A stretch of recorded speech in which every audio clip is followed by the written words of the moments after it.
Hello అండి, ఎలా ఉన్నారు? అందరూ బాగున్నారా? వెల్కమ్ టు అవర్ ఛానల్ అమ్మ ఇంటి వంట. ముందుకే ఎవరైనా కొత్త వాళ్ళు మన ఛానల్ చూస్తున్నట్లయితే సబ్స్క్రైబ్ చేసుకోండి. ఈరోజు ఎంతో హెల్తీ అయినటువంటి ఎర్ర అటుకులతో అటుకులు ఉప్మా ఎలా తయారు చేసుకోవాలో చూద్దామండి.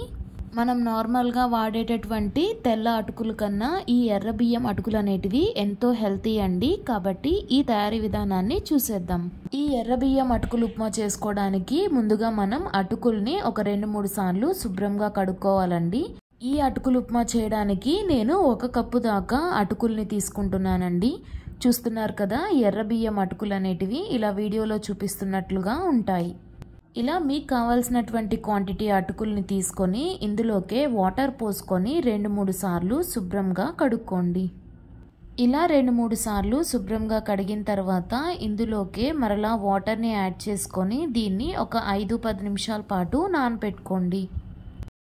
ఒక 5-10 నిమిషాల తర్వాత అటుకులు అనేటివి కొంచెం మెత్తపడతాయండి. అప్పుడు వాటర్లోంచి సపరేట్ చేసి ఒక స్ట్రైనర్లోకి తీసుకొని పక్కన పెట్టుకోండి. ఇప్పుడు స్టవ్ మీద బాండీ పెట్టుకొని ఇందులోకి 1 టేబుల్ స్పూన్ దాకా ఆయిల్ వేసుకొని ఆయిల్లోకి ఆవాలు, జీలకర్ర, పచ్చెనపప్పు అలాగే కరివేపాకు వేసుకొని వేపుకోండి. ఇవి కొంచెం వేగిన తర్వాత ఇందులోకి ఒక ఉల్లిపాయ సన్నగా తరిగి వేసుకోండి. అలాగే 2 పచ్చిమిర్చిని చిన్న ముక్కలుగా తరిగి వేసుకొని వీటిని వేపుకోండి. ఇప్పుడు ఇందులోకి కొన్ని జీడిపప్పులను కూడా యాడ్ చేసుకొని వేయించుకోండి. మీకు నచ్చినట్లయితే ఇందులోకి సన్నగా తరిగినటువంటి క్యారెట్ అలాగే బీనీస్ ముక్కలను కూడా యాడ్ చేసుకోవచ్చండి. ఉల్లిపాయలు కొంచెం మగ్గిన తర్వాత ఇందులోకి ఒక 1/2 స్పూన్ దాకా పసుపుని యాడ్ చేసుకొని ఒకసారి కలుపుకోండి.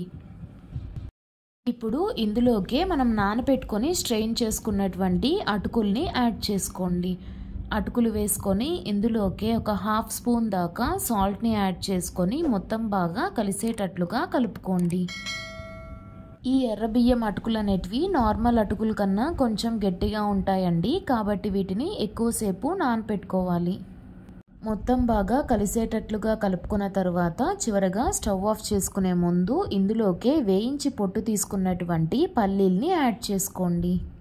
వేయించుకున్న పల్లీలు లేకుంటే ముందుగా మనం ఆనియన్స్ వేయించుకునే ముందే పల్లీల్ని యాడ్ చేసుకొని వేయించుకోండి, సరిపోతుంది.